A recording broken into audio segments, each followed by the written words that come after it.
اساتذہ کرام، حکم صاحبان اور عزیز ساتھیوں،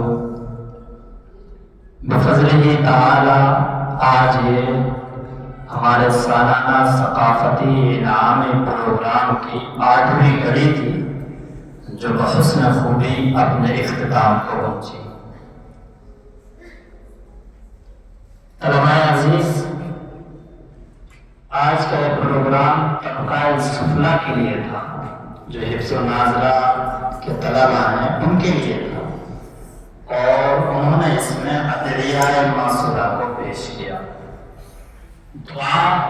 دعا معنی ہوتا ہے پکارنا، بلانا، اس کی جمع ہے ادعیہ، دعا کی جمع، اور معصورہ معنی ہوتا ہے جو اللہ کے نبی سے ثابت ہو، اس لیے ان کو کہتے ہیں ادعیہ معصورہ۔ پھر یہ لغوی معنی تو ہوتے ہیں پکارنے کے، لیکن اصطلاحی معنی ہوتے ہیں کہ اللہ رب العزت سے خیر و بھلائی کو طلب کرنا، الفاظ کے ذریعے سے خیر و بھلائی کو طلب کرنا۔ تو اللہ رب کے نبی محمد صلی اللہ علیہ وسلم سے ہر موقع پر دعا ثابت ہے، اور وہ پڑھنے کے لیے، اسی لیے قرآن مقدس میں آتا ہے کہ اللہ رب العزت کو تم لوگ بیٹھتے ہوئے، کھڑے ہوتے ہوئے، لیٹے ہوئے، ہر حال میں تم اللہ کو یاد رکھو۔ کیسے یاد رکھو؟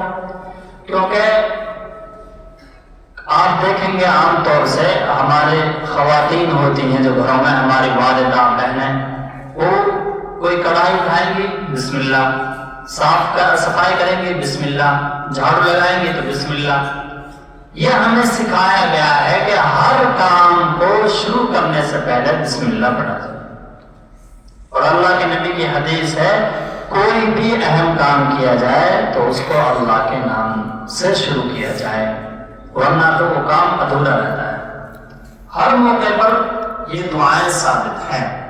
اب دیکھیے، آپ جب آپ سفر کی نیت کر رہے ہیں، چل رہے ہیں، تو اس کی دعا الگ ہے، جب گاڑی میں بیٹھ رہے ہیں تو اس کی دعا الگ ہے، جب گاڑی چل رہی ہے اس کی دعا الگ ہے سفر کی، پھر گاڑی اگر آپ کشتی میں چل رہے ہیں اس کی دعا الگ ہے، یہ جو ان میں ہم گاڑیوں میں چل رہے ہیں ان کی دعا الگ ہے۔ تو اللہ کے نبی نے ہر موقع سے الگ الگ دعائیں فرمائی۔ اگر بارش نہیں آ رہی ہے تو بارش کی دعا الگ ہے، جب بارش آ جائے تو اس کو نفع بخش بنانے کی دعا الگ ہے، اور جب بارش آ کر بہت زیادہ ہو جائے تو اس کو وہاں سے واپس کرانے کی دعا الگ ہے۔ یہ دعائیں ہمارے کب یاد ہوگی؟ جب ہم اس عمر میں بات کر رہے ہیں، اللہم حوالینا ولا علینا، اتنی دعا یاد رہتی ہے۔ اس کے بعد پھر تک لگانی پڑتی ہے کہ اللہ اس کو پہاڑوں میں اور پہاڑوں کے علاوہ ٹیلوں پر وہاں لے جائیے، تو یہ کیا، یہ بعد میں دعا یاد کرے گی، اس لیے ایسا ہوتا ہے۔ تو دعا تو ہماری زندگی کا حصہ ہونا چاہیے۔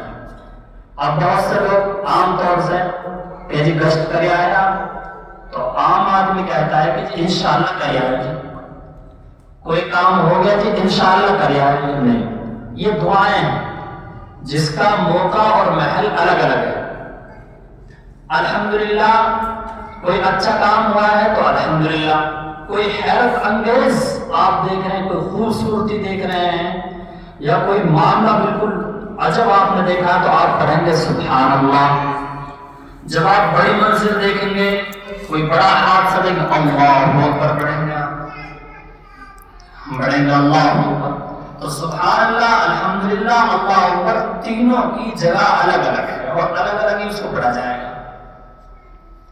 اسی طرح سے ہم کسی خوبصورت چیز کو دیکھیں گے تو کہیں گے ماشاء اللہ۔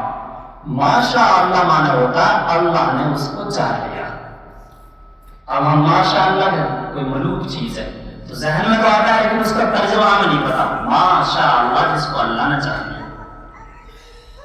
ایسے ہی اگر کسی کام کے کرنے کا ہمارا عزم ارادہ ہے تو اس کو کہیں گے انشاءاللہ. ان معنی اگر، شاء معنی چاہنا، اللہ اگر اللہ چاہے. اگر کوئی ہم مصیبت میں آ جائے، پریشانی میں آ جائے تو پڑھتے ہیں ہم لا حول ولا قوت الا باللہ. اس کے جو معنی ہیں، حول کا معنی ہوتا ہے حرکت کے، حرکت کرنے کے، کسی چیز کا ہلنا. ولا قوت، نہ تو کوئی ہلنا ہے، حرکت ہے، اور نہ کوئی قوت ہے، مگر یہ کہ اللہ کے ساتھ میں. تو اس سے یہ بات معلوم ہوتی ہے کہ بظاہر تو اس کے معنی ہمارے سمجھ میں نہیں آتے ہیں کہ یہ کیا ہے، لیکن اس کی توضیح مفسرین محدثین نے یہ کی ہے کہ لا حول، برائیوں سے، شر سے روکنے والی کوئی طاقت نہیں ہے. ولا قوت، خیر کی، بھلائی کی. اور آواز کر دیا آپ نے، خراب ہو گیا پہلے سے. اور خیر کی اور بھلائی کی کوئی بھی قوت نہیں دے سکتا ہے الا باللہ، سوائے اللہ. ایسی جب مصیبت آ جائے تو اس میں ہمیشہ ہم پڑھتے ہیں انا للہ انا للہ و انا الیہ. کوئی انتقال کر جائے، اس کی خبر آئے تو انا للہ و انا الیہ راجعون. اس طرح سے دعائیں ہر موقع کے لیے ثابت ہیں اور ہمیں ہر موقع کی دعا کو یاد کرنا ہے اپنی زندگی میں. میں بہت شکریہ ادا کر رہا ہوں تمام اساتذہ کا کہ انہوں نے اپنی کوششوں کو، کاوشوں کو، اور وہ تو یقینی طور پر بہت زیادہ انہوں نے کوششیں کی ہیں اور لائف تعلیم ہیں، ان میں کوئی شک و شبہ نہیں ہے. اور اسی طرح سے پروگرام کو ارینج کرنے میں اور اس کو کامیاب بنانے میں بہت بڑا کردار بلکہ پورا کردار بھی اساتذہ کا ہے. ہمیں طلبا کے لیے بات یہ کرنا چاہ رہا ہوں کہ ٹھنڈ ہو رہی ہے. کل بھی وہ مہمان کیا کر رہے تھے، بہت سے طلبا ہمارے ایسے ہیں جو مغرب بعد بھی بغیر کسی سویٹر کے بیٹھتے ہیں. تو اساتذہ ان لوگوں